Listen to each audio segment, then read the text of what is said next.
Mimi kwa majina naitwa Geoffrey Timothy, ni mkazi wa kata ya Mabwepande, natokea tawi la Mabwe. Wako watu wananiita ukweli na uhakika, kuna wengine wananiita TBC1, kuna wengine wananiita tui la kwanza. Ndugu zangu, kama mnavyofahamu, mwaka 2020 mimi nilikuwa miongoni mwa wale watu 176 waliojitokeza kwenye jambo la ubunge jimbo la Kawe.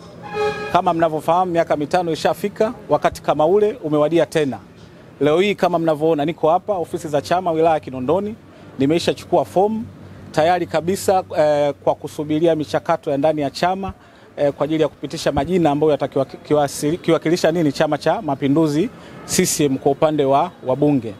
Sasa yapo mengi kama mnavyofahamu, wakati wa kampeni bado hujafika.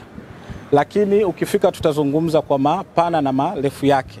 Lakini kama mnavyojua iko obvious, kuna machache ambayo kila mtu anajua kuhusiana na jimbo la Kawe. Kuna changamoto kubwa ya miundombinu ya barabara, na pia vile vile nyakati za mvua zikiwa zinanyesha tulikuwa tukutana na changamoto kubwa za mafuriko, kwa kuna adha kubwa sana kwa wananchi wetu. Hayo Mwenyezi Mungu akitupa nafasi tutaenda kuhakikisha tunafanyia kazi katika namna ambayo inakubalika, katika namna ambayo itakuwa ni msaada mkubwa kwa wakazi wa Kawe. Lakini kama mnavyojua kuna makundi maalum, kuna vijana, kuna wanawake, kuna wazee. Hilo eneo pia ni miongoni mwa vipaumbele vyangu. Najua Chama cha Mapinduzi pia kwenye mkutano mkuu uliopita kilishapitisha ilani ambayo inatakiwa ifanywe utekelezaji.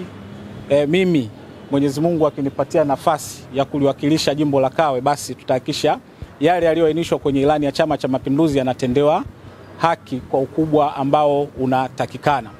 Na mwisho kabisa, tuko na utayari wa kutosha kuhakikisha tunamtafutia kula za kutosha Mama Samia Suluhu Hassan kama tutapata nafasi, ili tutakapopata nafasi mwisho wa siku tutakaposhinda ubunge, basi tutafsiri ndoto na maono ya Mheshimiwa Rais wetu Samia Suluhu Hassan daktari.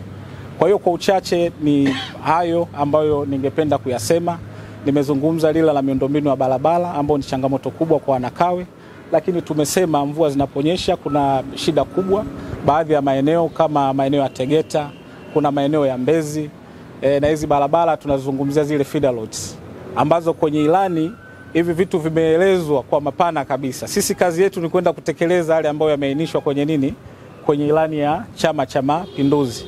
Jimbo la Kawe ni jimbo muhimu, ni jimbo kubwa, linatakiwa kuwa jimbo la mfano nchi hii, na mimi binafsi nimejipima, naona kabisa na uwezo wa kufanya makubwa kwenye jimbo letu hili la Kawe. Kwa hiyo viongozi wakae na ndugu zangu wana Kawe, wakae mkao wa utayari kabisa, wakijua kabisa Kawe mpya inaenda kuwa sasa. Nashukuruni sana.